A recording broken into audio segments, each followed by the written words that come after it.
Well, hi everyone. I'm John Ritlin. This is my review of AEW Dynamite from Salt Lake City.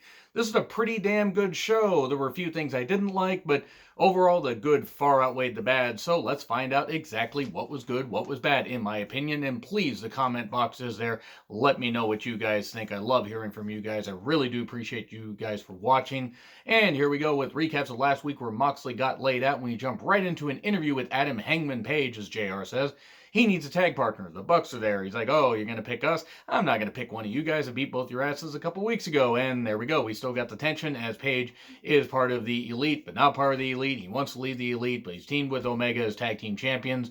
I think that's going to get fractured at Blood and Guts. Just a guess of mine. Anyway, we have Ortiz with Santana and Santana's cocksock right there. Have fun on seeing that. Ortiz took on Cody with Arn and Brandy at ringside because Brandy's got to find a way to have herself on the show. And I get that she's Cody's wife, but it's just, she doesn't really serve a purpose there. Sorry, she doesn't. I mean, it's just, make it make sense. Have it be when a woman's involved at ringside. But anyway, that's a minor quibble. During the beginning of this match, Jake Roberts and Lance Archer, fresh off his New Japan run, suddenly show up and, okay, we got his client. Lance Archer even teases getting involved in the match because he's going to go after Cody. He's going to teach Cody a lesson. But Jake Roberts stops him. Crowd's chanting, holy shit, that was some pretty good stuff. JR mentions, of course, how big of a stallion Lance Archer is. Have fun on seeing that as well. Ortiz targets the knee, and Cody, at one point after making a comeback, tosses his weight belt into the crowd again. And JR says, I wonder if he's writing these things off, referring to the weight belt. That was pretty funny. Got a chuckle from the crowd. And then Brandy whips Santana, when he tried to get involved. Ramp spot where Cody did, just tossed Ortiz on there.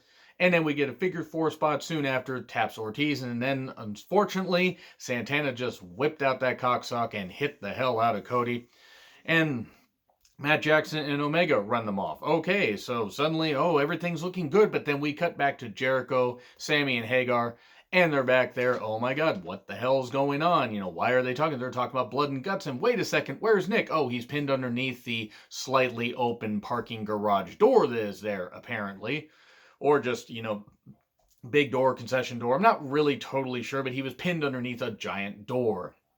And he calls everybody pumpkinhead dipshits, which was pretty damn funny. And so during the break, they get Nick out of there, and then they take him to a #hospital, not local medical facility, because this is not Vince running things. And commentary sells this and fills some time. And then we have the women, Nyla Rose and Bea Priestley, coming back to make one AEW shot, since she really makes her run full-time in Japan, versus Hikaru Shida and Chris Statlander. And I want to say I like Shida and Statlander. Bea, I don't exactly get the appeal necessarily. Nyla is getting better. She is getting better on this stage, and being the AEW Women's Champion, she's becoming the focus. That's great. There was one point where Shida, I believe, took Statlander and suplexed her onto Bea, who was in the corner, and I got a holy Shida chant. That was some pretty good stuff. Nyla has impressive agility, trying for that knee drop off the ropes, but then, whirled through. Really impressive agility. Everybody get in here. Everybody just hit the move.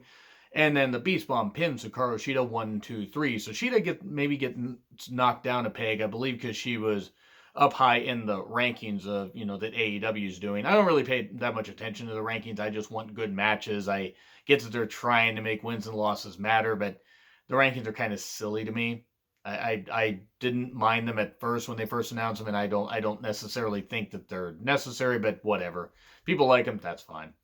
And Bea then suddenly lays out Nyla Rose. We get a new challenger, which probably means that at Blood and Guts or soon after, we are going to get Bea Priestley versus Nyla Rose, and Nyla's going to retain. Don't give the title to Bea Priestley.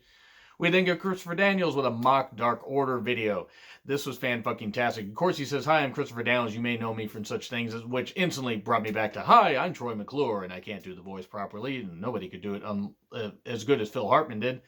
This was some really, really good stuff. He talked about screw the Dark Order, offers to face Grayson and Uno in singles matches anywhere. Pay-per-view, Dark, Dynamite, in a parking lot. Doesn't matter. This was really well done. A great mock video. And he just says, #Dark Order sucks at the end. Well, that's actually the whole thing at the end. Instead of, join the Dark Order. It's Dark Order sucks. This was entertaining, and it was a good way to put a spin on the Dark Order, I don't really care for the gimmick. There are people that do. That's fine. I don't care if the guys are talented or not. I don't care for the gimmick. We then get MJF with Wardlow teaming up with Butcher, the Blade, with the Bunny at ringside, in a very distracting outfit. Versus Jurassic Express, all three of them, okay, two and a quarter, basically, because you got Luchasaurus, you got Jungle Boy, and then you got the pint-sized dweeb that I don't really care for, Marco Stunt. However, I know that Marco Stunt has his fans, and that's just my opinion. Just because I don't care for him doesn't mean that you guys can't. And referee Aubrey was here. Great. Always great to see Aubrey. And MJF antics, he's great when he was shoving that Marco Stunt, and he, faced off against Luchasaurus. Is like, hey, wait a second. I wasn't trying to face you. We get some great heel teamwork, leg focus on Luchasaurus. He really got broke down for a bit. Jungle Boy gets tagged, and he catches fire, just hitting everybody, doing some really good moves. He is a future star, 100%.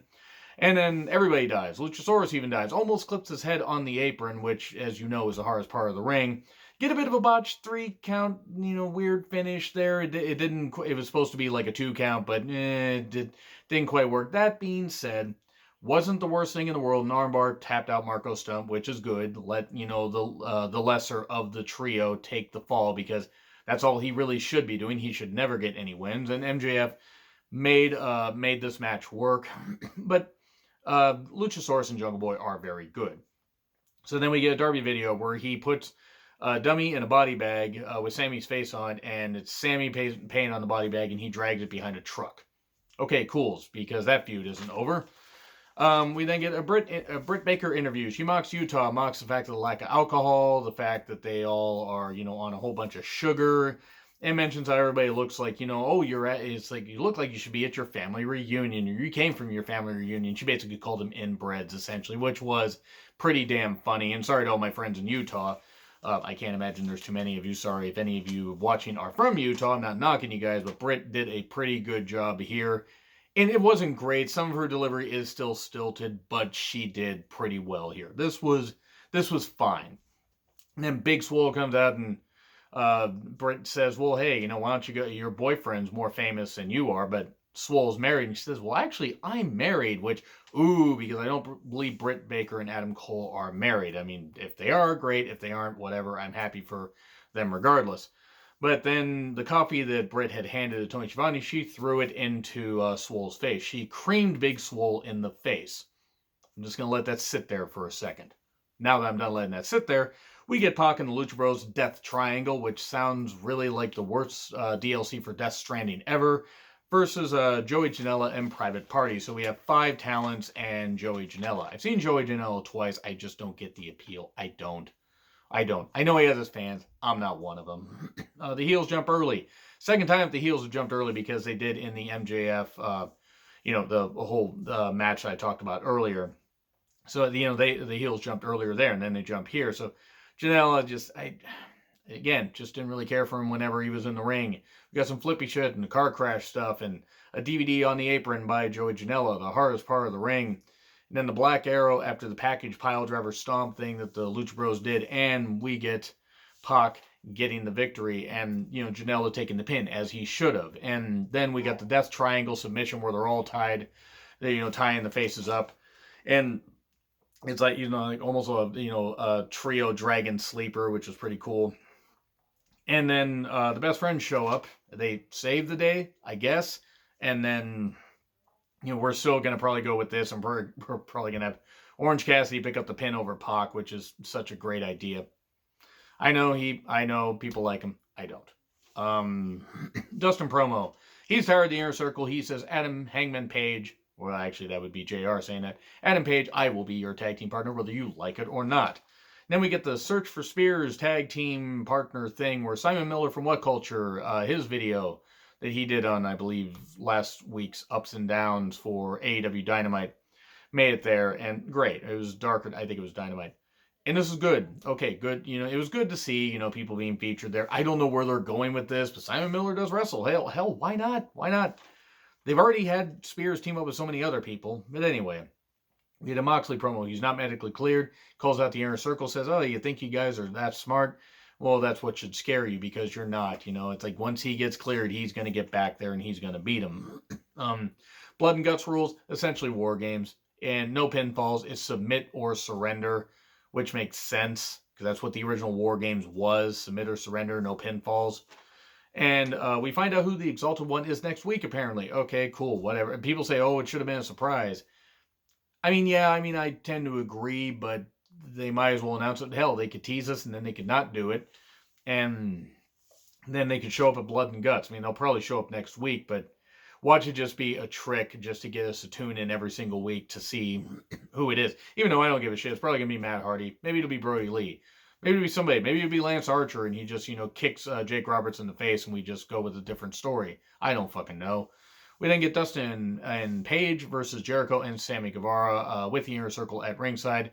This match was fine. Heels took over after a flurry from the baby faces, and after Paige and Dustin made their comeback, we got some, big old schmas and everything, some interference. Paige was hugely over. Dustin Destroyer on Sammy, buckshot lariat. He got laid out, and Sammy got pinned 1, 2, 3. And then Omega runs down. Cody, who went with Nick Jackson to the hospital, runs back down. Apparently, the hospital was just down the road because he managed to get back there, for kayfabe. He managed to run down there, and we're getting all this stuff in, but then they get laid out. Paige gets taken to the stage. We tease the Shield powerbomb that they were going to do, that they did last week to Moxley. And then suddenly Matt Jackson shows up and lays out everybody. But then Jericho lays out Paige and Matt Jackson with vicious chair shots to the head. So that's it. The Inner Circle standing tall, even though, the babyfaces got their flurry. So there we go. Cool. We got that done. So I'm going to say B+. I did enjoy this quite a bit. There were things, again, I didn't enjoy, but B+. This was a pretty damn fun show, and one of the better shows that they put on since they started. So anyway, B+. If I forget to put a poll up there, let me know what you guys think in the comments.